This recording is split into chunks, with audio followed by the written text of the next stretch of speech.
Hello, my name is Connor Norris. This is for BSc 546. I will be discussing the dengue fever, also known as the breakbone fever. So as a quick introduction into what dengue fever is, or dengue virus truly, is an arbovirus that is spread through the transmissions of any form of arthropods, and in this case it is mosquitoes. Because of this transmission, it is common in approximately 100 countries worldwide.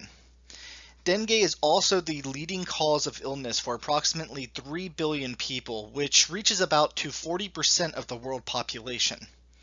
And because of these being the leading cause of illness, 22,000 individuals die from severe dengue yearly.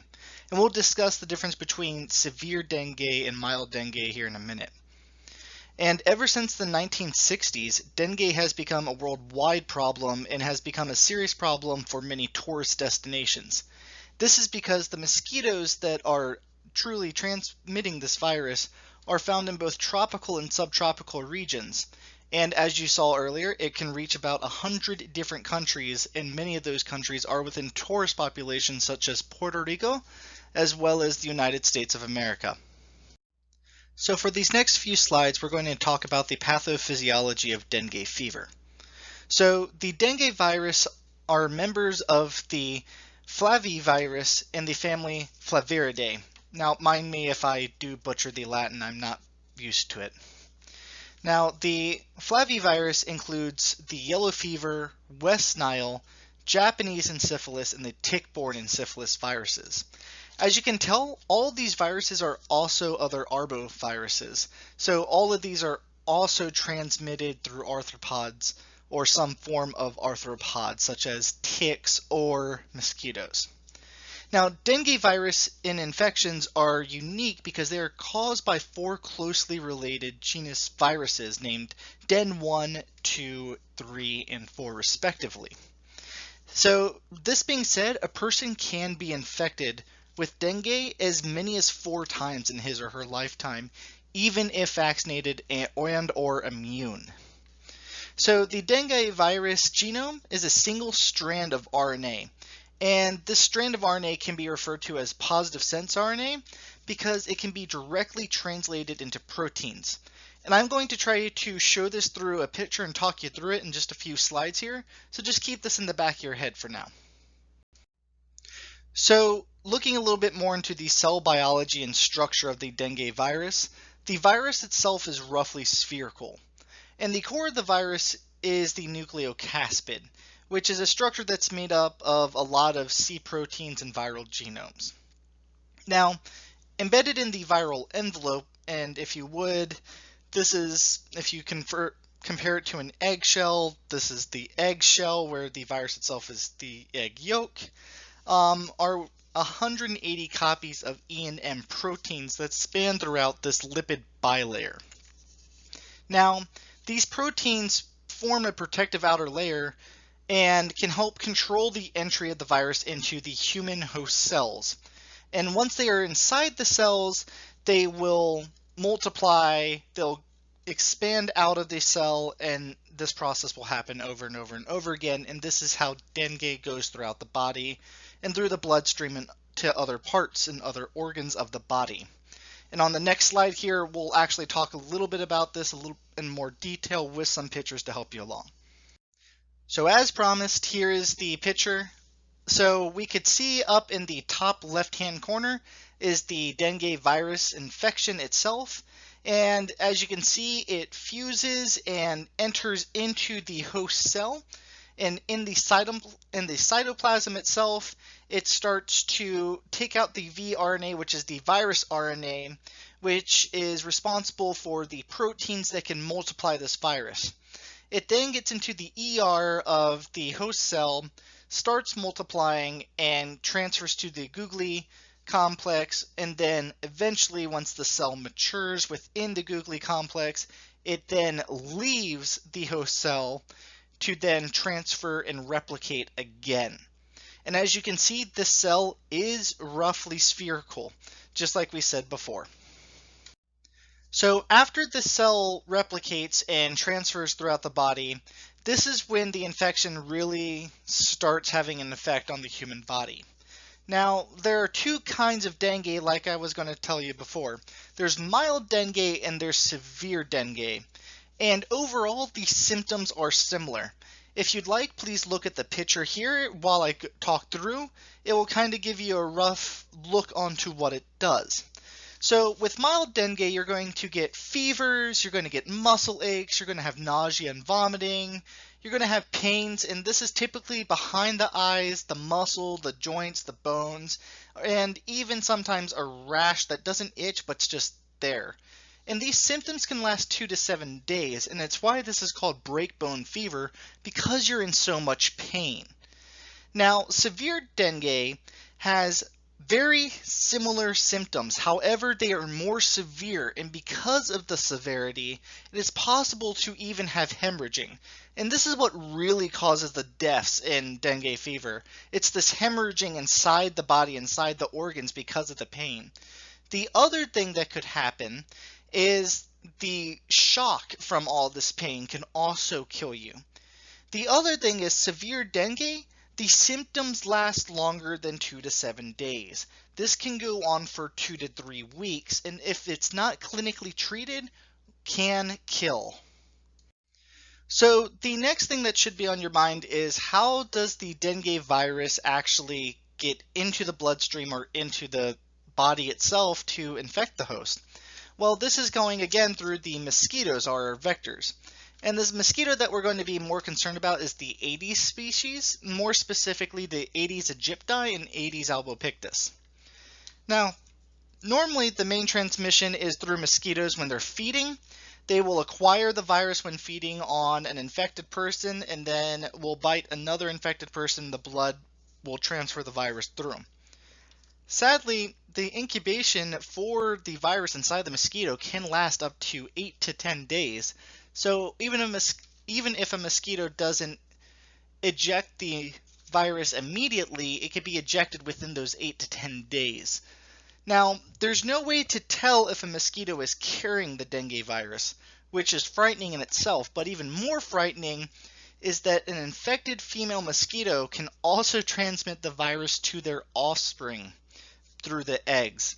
And because of this, you can have a whole population of mosquitoes that have the dengue virus and can transmit it to humans just because the last female who bit was able to get infected from an infected person. But how the young are still able to transmit this disease has not yet been identified. Now, looking at organ system effects of the dengue virus, not much has really been studied on the organ system effects. I did, however, find a few articles, one actually, that did cover the damages done by liver, lung, heart, kidney, and spleen in comparison to those who didn't have dengue virus. These are all fatal cases of the dengue fever section 3, or species 3.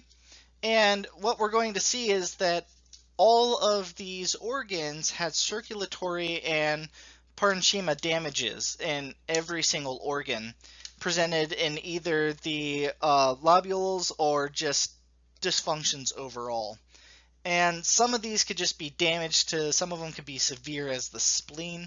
I just wanted to give you this quick overlook of what a few people have found in the organs of fatal cases of those who had dengue.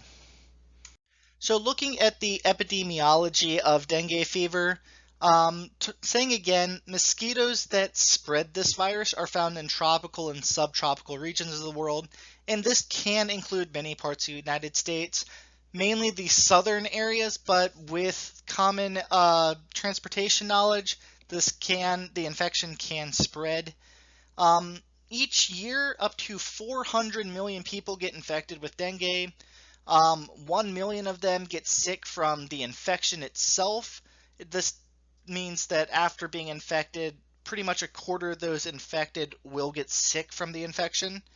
and 22,000 of those infected will actually die, and those that die are normally from severe dengue. Um, Dengue outbreaks occasionally do occur in the continental United States. There have been 3 outbreaks that we have seen since 2013, and that is the Florida outbreak in 2013, the Texas outbreak in 2013, and the Hawaii outbreak in 2015. However, nearly all dengue cases reported in the 48 United States were travelers infected from somewhere else. Most of these outbreaks in the United States have been relatively small and limited to small areas, and this could be due to the healthcare systems that we have and how quickly we can get the healthcare to the individuals that are sick and are infected compared to third world countries. Looking at a quick history of the dengue fever, the first case report that came out was in 1789 by Benjamin Rush.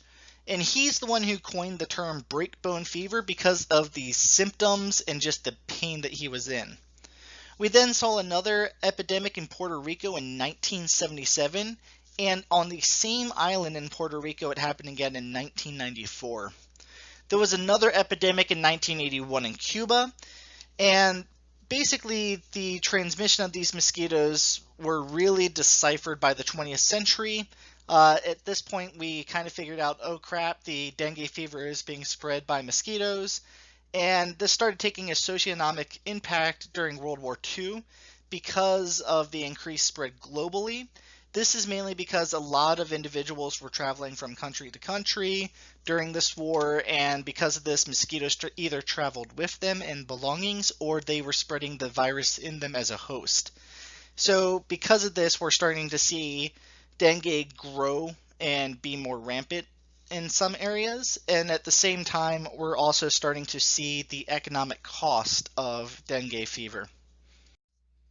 Now, when we say that 40 million people or 400 million people get infected and only 22,000 die, that seems like there could be a possible treatment. But sadly, there is no specific medication to treat dengue. But you can treat the symptoms, and this really can save lives, and this is why you want to go see your healthcare provider immediately. For severe dengue, you need, as soon as you develop warning signs and you have been in an area that has had a dengue outbreak, you need to see a healthcare provider immediately. Severe dengue is a medical emergency and requires immediate medical attention or hospitalization, or you can and will die. Now, if you do get infected with dengue fever, there are some pharmaceutical interventions that you can do. And the first thing to look at is testing, and I split this into diagnostic testing and serological testing. So diagnostic testing is the first thing that we're going to look at, and that's using NAATs, which is really the preferred method, because within 7 days of symptoms, you can find the correct strand of dengue that has been infecting you, and you could start getting symptom help and possible vaccination to this specific one. I'll talk about vaccines here in just a minute, but it is the preferred method. There are serological tests. These are a little bit cheaper. The IgM is really good at identifying dengue fever compared to a lot of others. However, it is really, really complicated and takes a lot more time. If time is of the essence, this is not really the path that you want to go, but it's a little bit more accurate. However, just like any testing, IgM does have a false positive to it, and this could be due to other flaviviruses that could also be infecting you at the time or in the area, so you really need to compare these tests to where you have been in recent outbreaks. And I have IgG antibody testing here because it's very similar to the IgM antibody testing. However, this looks more for the remains of dengue fever inside the body. So it's really good to use after an infection and after symptoms have left to see if dengue fever is actually still in your body, or to see if there's still some possibly activated there for you to still seek treatment. Now, looking at vaccinations, there is one vaccine for dengue virus, and it is Dengue Fever, and it is licensed and available in some countries for people ages 9 to 45.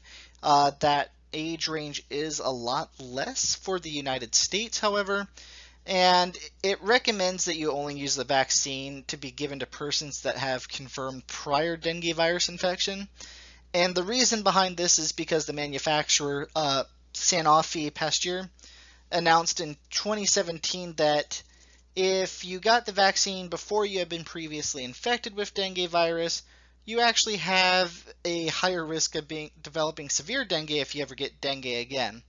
So this vaccine is more like a crapshoot.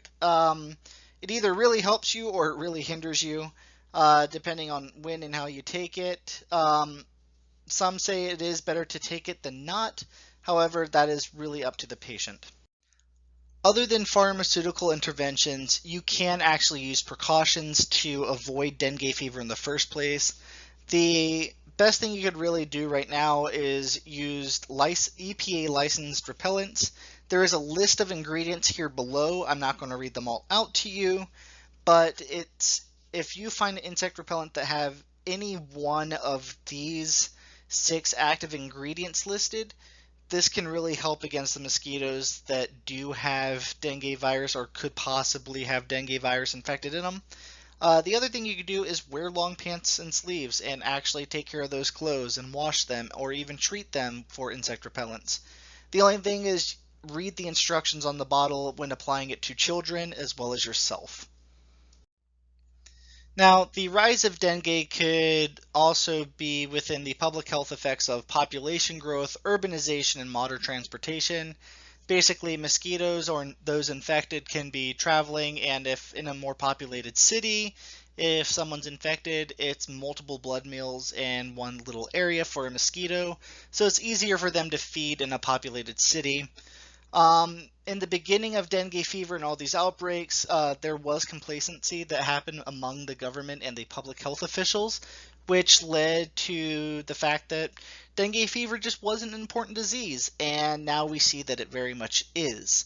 And because of this, you have the deterioration of the public health infrastructure and the need to deal with dengue fever and other vector-borne disease, and this really happens to other countries other than the US. This is talking more about third world countries, looking more at Asian, African countries, and because of this, this is why US you don't hear as much about dengue fever compared to other places. And trying to end this looking kind of at social relevance of dengue fever, there's a few documentaries that are on dengue fever. However, I want to point out the factors that social relevance might have had on the spread of dengue fever. This is due to limited medical staff, unclean water. I'm putting weather in here and I'll explain that in just a second. Poverty and low economics. Governments, again, I'll explain that here in just a second as well as crowded locations, which I've already discussed. Looking at weather, climate change has actually become a more socially relevant issue within the past few decades. Because of this, I wanted to actually point out this little graphic here where we actually see a correlation between the rise in weather and the rise in dengue outbreaks. And this is, again, correlation is not causation. However, it is important to see that mosquitoes will actually breed more and populate more in warmer weather. And with climate change making a lot of places a lot warmer, we're actually seeing a few more dengue outbreaks, and this could be due to the higher populations of mosquitoes. So I wanted to end the social relevance in this presentation overall on the government and economic side of dengue fever. Looking at government, health officials and politicians really want to appear responsive when it comes to dealing with epidemics like this. So a lot of governments have used a lot of ultra low volume insecticide sprays to control these epidemics. And it's a really visible method to the public. However, it's not really effective in controlling those vector mosquitoes that do transmit the virus. Looking at this control, In 1977 and in 1981, both Puerto Rico and Cuba took some huge costs to economics when it comes to this. Puerto Rico from 6 to 16 million, and Cuba to up to 103 million, and over half of those being for mosquito control. Sadly, these figures are really gross underestimates because this is really looking at the federal hit of economics, but it doesn't really show the true cost, which comes from the patients and the families of those infected that put in a lot of extra money into dealing with this dengue virus. And with that, I hope this was a good overview of dengue fever for you. Again, my name is Connor Norris, and thank you for your time.